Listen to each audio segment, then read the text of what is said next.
श्री विट्ठल भगवान की परम भक्ता थी, एक उनका नाम था जनाबाई। क्या नाम था? जनाबाई। जनाबाई बचपन से ही विट्ठल भगवान से बहुत प्रेम करती थी।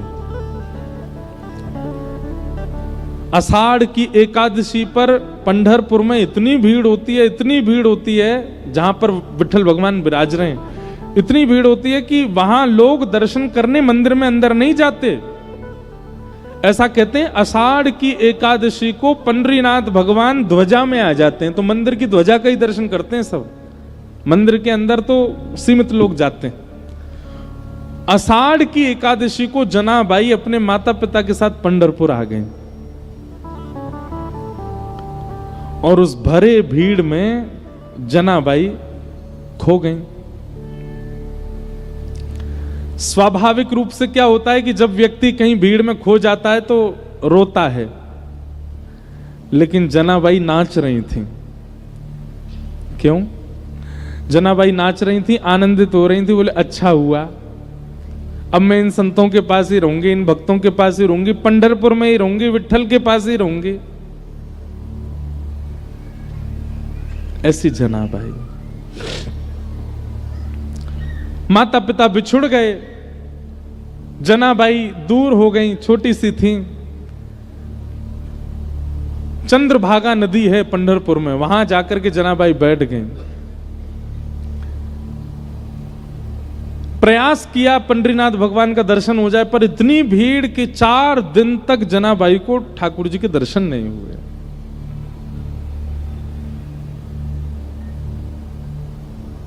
चार दिन तक तो सह लिया, लेकिन 4 दिन बाद जनाबाई रोने लगी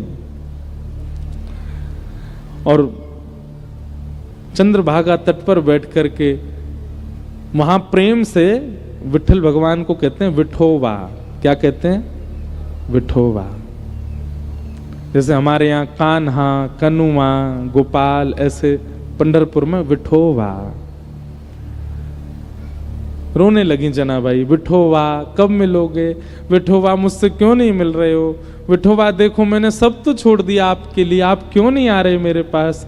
देखो ना विठोबा, मैं मेला में खो गई, माता पिता मुझसे बिछुड़ गए, मैं फिर भी दुखी नहीं हुई क्योंकि मुझे पता था आप मिलोगे मुझे, क्यों नहीं मिल रहे हो? इतना रोई कि उनके अश्रुओं का जल बह करके चंद्रभागा जी में जाने लगा। तभी चंद्रभागा जी ने कृपा की और श्री नामदेव जी महाराज को वहां भेज दिया।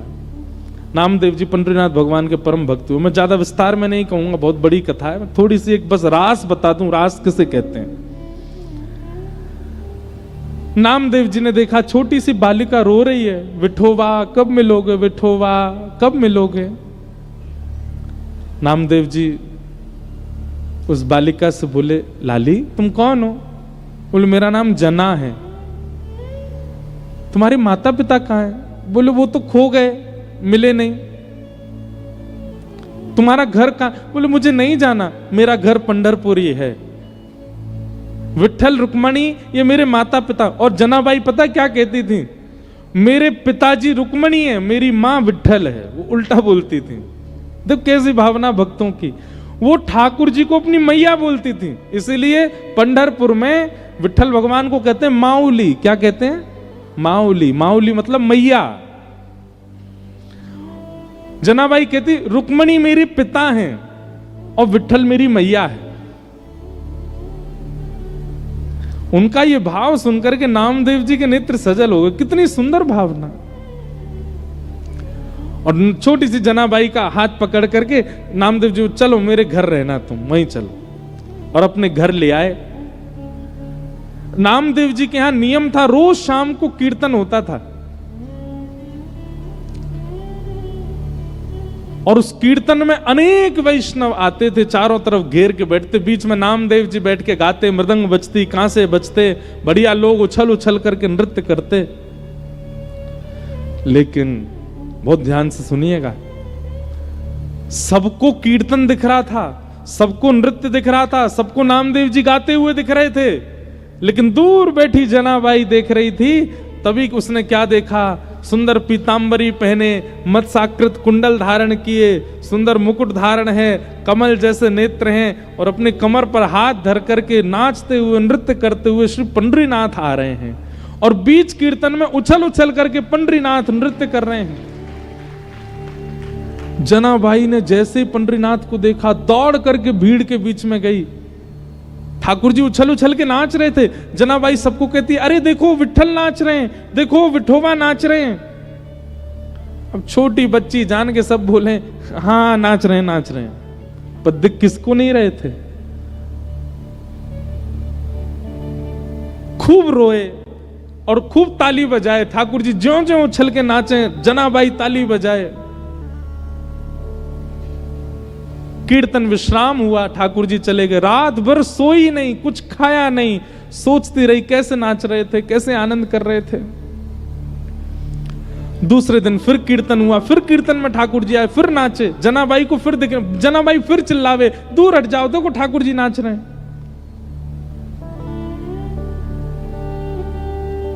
4 दिन 5 दिन रोज ठाकुर जी जनाबाई को दिखे।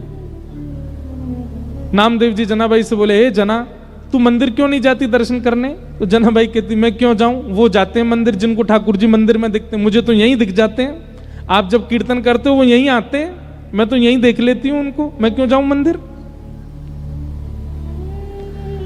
नामदेव जी बोले, इस बालिका में कुछ तो है, इसको सच में दिखते हैं पंढरीनाथ। एकादशी का दिन आया। एकादशी को लाखों की तादाद में लोग जाते हैं वहां दर्शन करने। आज सुबह से इतनी भीड़ थी, जना बार बार अब सोच रही है आज पंढरीनाथ पता नहीं आएंगे कि नहीं, आज इतनी भीड़ है, आज पता नहीं कीर्तन में आएंगे कि नहीं, इतने वैष्णव आए हैं, हो सकता है नहीं आवे। बहुत व्याकुल थी, घबराहट हो रही थी जना को। जैसे ही कीर्तन प्रारंभ किया नामदेव जी ने, बहुत देर हो गई ठाकुर जी नहीं आए। जना बोली, मुझे पता था आज नहीं आएंगे, बहुत भीड़ होगी। आज पहली बार जना ने मन बनाया मैं मंदिर में जाके दर्शन कर आऊं, वो नहीं आ पाए तो मैं चली जाऊं। और जैसे ही जना अपने स्थान से खड़ी हुई, तभी क्या देखती है, कस्तूरी की सुगंधी आने लगी। जना ने नेत्र खोल के घुमा के देखा तो ठाकुर जी उछलते उछलते आ रहे थे, नृत्य करते हुए आ गए कीर्तन में और फिर से नृत्य करने लगे। जना इतनी प्रसन्न हो गई, मेरे लिए ठाकुर जी आ गए। लेकिन पहले जितना रो रही थी उससे अधिक रोने लगी। क्यों?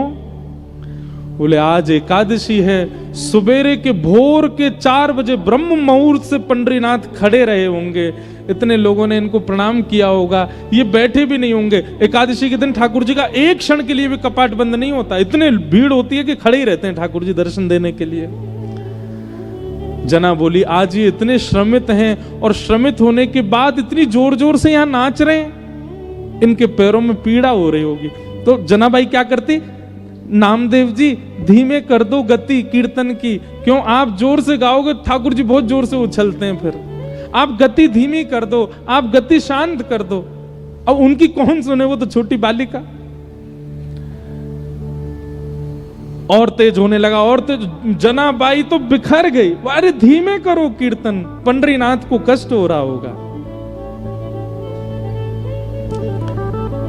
लेकिन छोटी बालिका मान करके सबने उठा के किनारे बैठा दिया, सब अपने कीर्तन में नाचने लगे।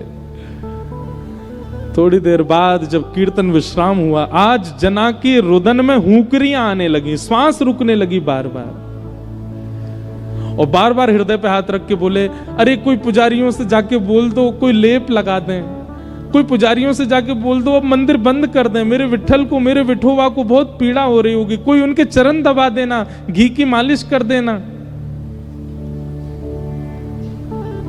रोते रोते रोते रोते अर्धरात्रि हो गई, चिंता में आ गई, पता नहीं चरण दबाए होंगे कि नहीं। जनाबाई की इस विरह वेदना को ठाकुर जी सह नहीं पाए, और इतने में ही अर्धरात्रि में नामदेव जी के घर के आंगन में जहां जनाबाई बैठ के रो रही थी, ठाकुर जी प्रकट हो गए साक्षात। और प्रकट होकर के यही पंढरीनाथ, यही विठल भगवान जनाबाई के सामने खड़े हुए, और खड़े होकर तुरंत बैठ गए, अपने दोनों पैर जनाबाई की गोद में दे दिए, ले रोए मत, दबा ले मेरे पैर, इतना रो रही है सुबह से। जना भाई रुको मैं घी वो भी लेके आया हूं, ले घी लगा पामन में, इत्र लेके वो भी लेके आया हूं अपने संग, अपने आप ही व्यवस्था लेके आए सारी। ठाकुर जी बोले अब पाम दबा मेरे, और जना बाई घी लगा रही है, उस पर इत्र लगा रही है, ठाकुर जी के कोमल कोमल चरणों को अपने हाथों से दबा रही है। लक्ष्मी जी कह रही है जो सौभाग्य मुझको नहीं है वो इस जना को प्राप्त हो रहा है। इसे कहते हैं रास। क्या कहते हैं? रास। ये रास है। रस और रास में ये अंतर है।